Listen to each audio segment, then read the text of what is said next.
You're listening to Tabletop Arcanum, a podcast dedicated to learning and exploring the hobby of tabletop gaming. Your hosts are Justin Taylor and Richard Giese, so sit back and relax as we talk, discuss, and joke our way through the hobby we love so much.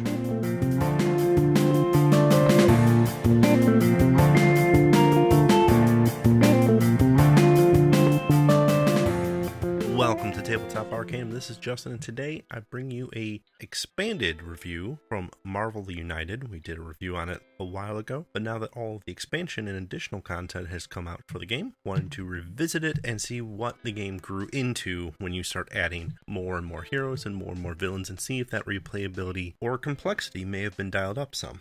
So let's get to it. First impressions, there is a ton of minis. This is a max 4-player game. There is a ton of heroes, there are a ton of villains, and you can just play this and play this and play this and play this with all these infinite combinations pretty much. And there's a lot. All the boxes come in a very similar box as the core box, with the exception of probably the stretch goal box that they put out for backers, because it has 33 heroes and 11 villains smashed into it, and 2 more if you were part of the Kickstarter. It's just a bigger, fatter box, and it gives this nice consistent thought. You have bookends. If you actually have them upright on a bookshelf, you can actually have them labels reading the right way. If you lay them flat, they can have another edge that lays horizontally, and that's all great. The minis and the sculpts are just fun to look at. They're engaging. They are begging for some paint, but this is a lot of minis to paint, so boy, that's going to take me some time if I ever pull the brush out on these. Now, there are 6 expansions if you got everything, plus the stretch goals. Most of them will add a couple new heroes and 1 new villain. There is 2 exceptions to that, and that's the Infinity Gauntlet and the Return of the Sinister Six. Those are villain-only expansions, and they actually have major gameplay changes too. I will talk about that in a little bit. Now, the only other first impression I want to call out is, while you can have your cards sleeved, and the trays in most of the boxes have room for cards that get a little of those microns of sleeves on them, the one that doesn't have that, and it's just because it's packed full of things, is a stretch goal. The cards themselves from all the characters and villains that are in there barely fit in the tray that they put in there to begin with. So if you want to sleeve them, you're going to be shoving those cards into some of the other boxes. Plus, there's no universal box scenario here, which could have been that ultimate stretch goal box, in my opinion. Anyway, let's start talking about some of the breakdowns of the expansions and kind of what the goods and bads of them are. I'm going to first talk Tales of Asgard, which added Loki. You also got the heroes Thor, Valkyrie, and Korg. And it's a nice little expansion if you're looking for a little bit more heroes, a little more villains. It did add a new challenge, so you can actually have a Sacred Identity game with this expansion where you may be loyal, you may be a traitor to the group. And if you are found out as a traitor, you then start taking over as the mastermind villain. And it only works for 3 to 4 players. It's a mode I'm not a big fan of. I don't feel the game really needed a hidden traitor mechanic, but for those who actually wanted a secret competitive edge to this cooperative game, it's there for you. So overall, 4 heroes, 1 villain, not a bad expansion. Plus, all of the content is compatible with other copies of expansions or the core game, so you can mix and match very freely with that one. Like it for that. Next one was Rise of the Black Panther. Now, this is the one that I found a little bit weird. You get Black Panther, Winter Soldier, and Shuri in it, and Killmonger is the villain. And that's the big thing, is you only get 3 heroes. I'm kind of surprised we didn't have a 4th hero in here. Ankale was part of the stretch goals, and she would have made a great fit in this box if we wanted to throw her in here, just to make it 4 and 1. So, interesting choice of why Black Panther didn't have a 4th hero. But what it did have is location connection. So each player would be connected to a particular location, and their KO status would be tied to that. So mixed up gameplay a little bit. Not in a terrible way, but just something that gets you away from the tried and true. Again, everything in it you can mix and match, and that's one of the great things about it. Guardians of the Galaxy Remix. This one was 4 heroes, 1 villain, so you got Star-Lord, Groot, Rocket, Gamora, and Ronan as the villain. It didn't add much in the gameplay category, and some of the heroes are not bad. Ronan changed up some of the lose conditions, so multiple knockouts was a bigger factor for him, but ultimately not a big deal. Overall, not necessarily the craziest box expansion, but if you like the characters, I would recommend it for that. Now, one of the ones I enjoyed a lot was Into the Spider-Verse. The fact that you had Spider-Man, you had Miles Morales, you had Ghost Spider, you had Spider-Ham, so 4 heroes there. No Spider-Noir, which made me a little sad. And you face off against the Green Goblin. Likewise, this can be mix and match with all the others, so if you want to fight Green Goblin versus the Avengers, absolutely possible to do. Goblin I really enjoyed because he flipped the script on his threat card mechanic, so I really enjoyed it for that. This also had a secret identity challenge card put into the mix, which I thought was interesting. But another great little simple expansion, 4 heroes, 1 villain. Now, the last 2 expansions are a little bit different. I believe they were the Kickstarter exclusive ones, so if you were not a backer, you may have to find a third hand from a store that backed it and has it, or find it used. If you do, I would recommend them because they are really fun and they are a way to change up the gameplay. The first was Return of the Sinister Six. So this included Doc Ock, Electro, Kraven the Hunter, Vulture, Mysterio, and Sandman.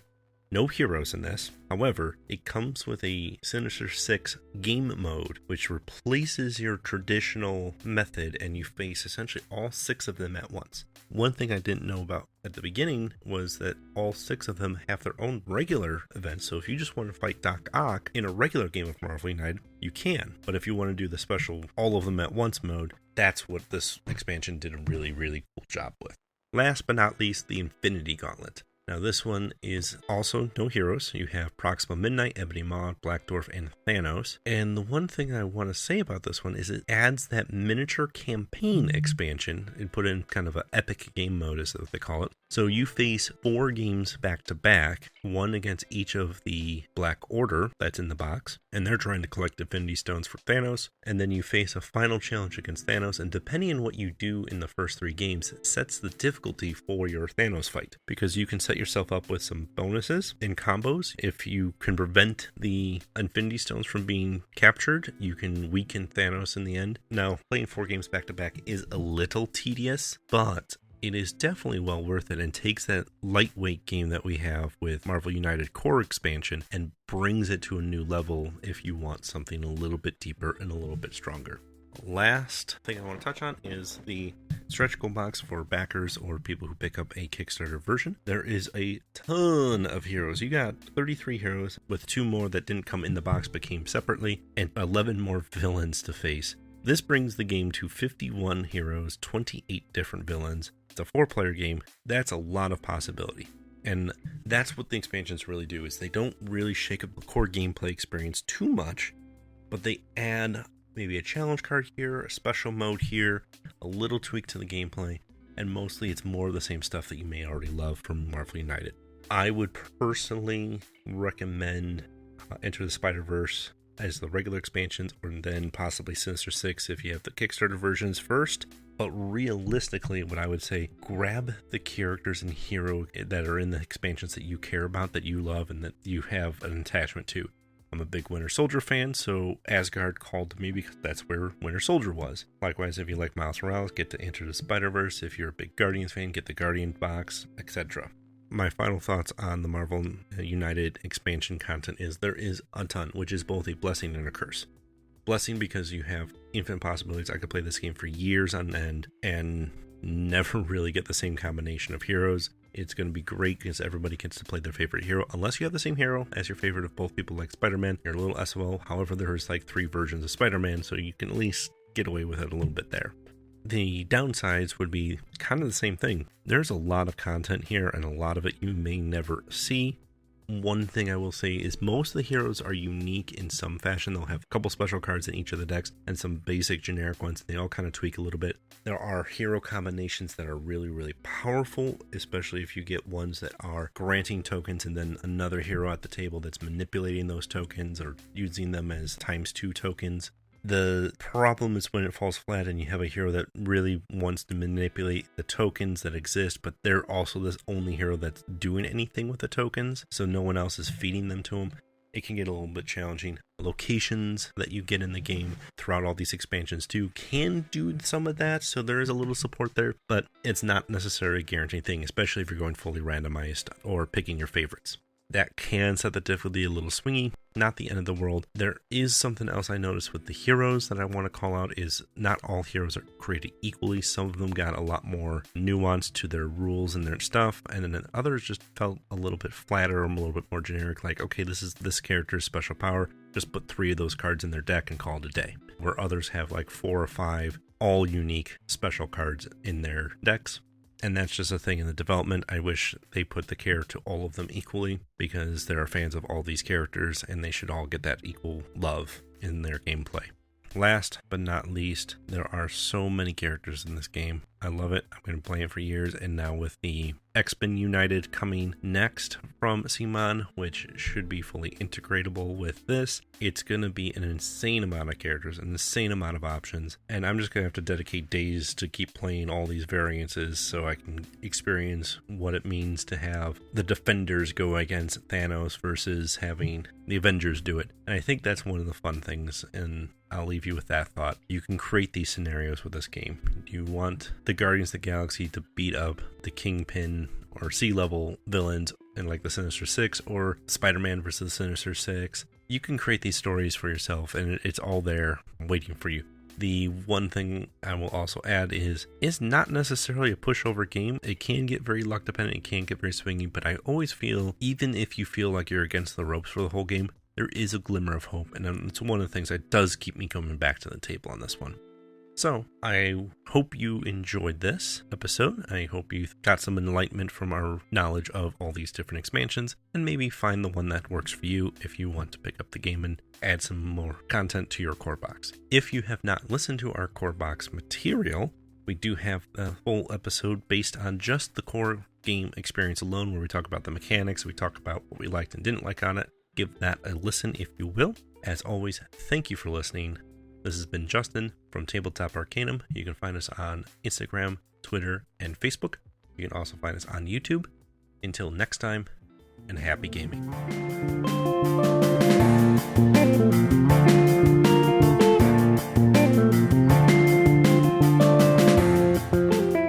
You've been listening to Tabletop Arcanum, produced by Justin Taylor. This episode is hosted by Justin Taylor. Mixing and editing by Richard Giese. Original theme by Paul Moore and Issac Gilbert. Check the description for this episode's featured background music. You can follow us on most social media platforms. Be sure to like, subscribe, and follow, and leave us a review if you would. As always, thanks for listening.